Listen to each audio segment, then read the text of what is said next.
Buenas tardes, bienvenidos al informe semanal de mercados. Hasta la fecha, abril continúa siendo un mes positivo para los mercados, sobre todo para los desarrollados, donde destaca la bolsa de Estados Unidos con un 5,4% y su índice tecnológico con un 6,1%, seguido de Reino Unido y Francia. En países emergentes, sobresale el desempeño de la bolsa de Corea del Sur y Taiwán con un 4,5 y 3,8% respectivamente. También le sigue Brasil. A nivel de sectores, vemos un comportamiento mixto entre sectores cíclicos y defensivos. Tecnología y materiales sobresalen con un 7,1 y 6,4% de rentabilidad respectivamente. Le siguen consumo discrecional e industrial. Solo energía acumula una pérdida del 0,5% mes a la fecha. La renta fija continúa mostrando un buen desempeño, principalmente por expectativas de un menor riesgo inflacionario. Mes a la fecha destaca la deuda emergente, seguido de los bonos corporativos con grado de inversión y en menor medida los bonos corporativos high yield.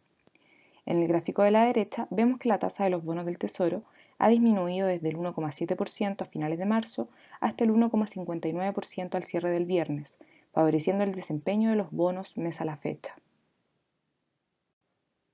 Inició el reporte de utilidades, con los bancos estadounidenses sorprendiendo a los analistas en ganancias e ingresos.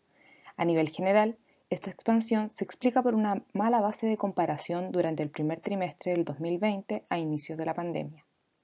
Los bancos se han beneficiado de la liberación de reservas ante posibles pérdidas crediticias que no se desarrollaron durante la pandemia, control de costos y mayores ingresos por el negocio de banca de inversión y actividad comercial. Pepsi reportó un crecimiento del 13% en las IPS. La compañía se ha beneficiado del confinamiento global, registrando ingresos y ganancias sobre lo esperado. Sin embargo, el director ejecutivo espera que a medida que reabran más las economías, la participación de mercado tenga un buen desempeño y que la demanda se mantendrá resistente. Recientemente, Coca-Cola reportó un crecimiento del 8% de las utilidades, impulsada por una mayor demanda beneficiada por la vacunación, que ha permitido que en países de Asia los consumidores retomen algunas de sus rutinas prepandémicas. Además, los volúmenes volvieron a los niveles de marzo del 2019. Por último, United Health Group sorprendió al mercado con un crecimiento del 43% en sus utilidades y del 9% en sus ingresos, explicado por una disminución de costos por COVID-19 en los últimos 2 meses del periodo, a medida que disminuían las infecciones y las hospitalizaciones. Los analistas, a nivel general, esperan que las ganancias aumenten en promedio un 25% para las acciones del S&P 500. Durante esta semana reportarán compañías como Netflix, IBM, Johnson & Johnson, entre otras. Respecto a la pandemia, los nuevos casos diarios se ubican en promedio por sobre los 760.000. Al mirar el gráfico de la izquierda, vemos que India es uno de los mayores contribuidores a este ascenso. El país asiático superó los 15 millones de infecciones activas y los gobernadores regionales advirtieron de una situación crítica en los centros de salud con falta de camas y suministro de oxígeno.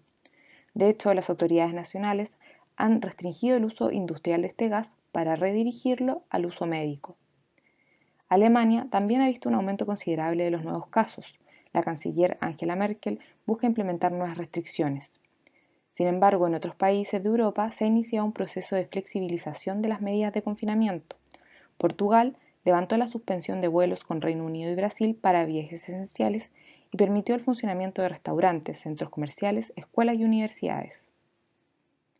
Respecto a las vacunas, en Estados Unidos se alcanzó un hito esperanzador tras vacunar a la mitad de su población adulta con al menos una dosis, y a contar del día de hoy se iniciará la vacunación para todos los mayores de 18 años. En Israel, país que actualmente tiene el 53% de su población con segunda dosis, se permitió salir sin mascarilla, siendo solo obligatoria en transporte y establecimientos cerrados. La tasa de positividad del país es del 0,3%. En datos económicos, en Estados Unidos, las ventas minoristas se expandieron un 9,8% respecto del mes anterior, sobre lo esperado por el mercado y recuperándose de la caída de febrero. Esta alza evidenció el aumento del consumo ligado al estímulo fiscal aprobado por el Congreso por 1,9 billones de dólares, que contemplaban transferencias directas por 1.400 dólares y una extensión del beneficio de desempleo hasta septiembre. Por otro lado, la producción industrial aumentó solo 1,4% respecto del mes anterior, bajo lo esperado por los analistas.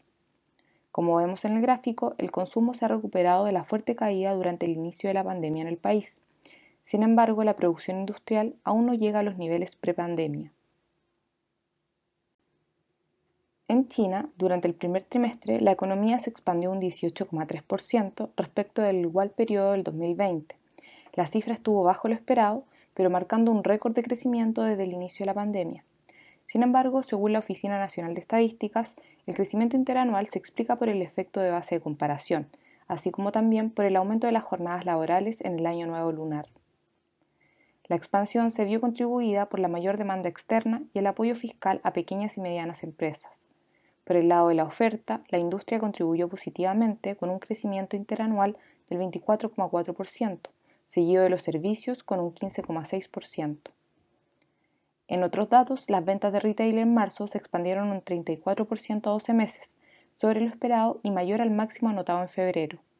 Lo anterior también se explica por una menor base de comparación, mientras que la producción industrial anotó una variación positiva del 14,1%, una moderación respecto del fuerte aumento del mes anterior.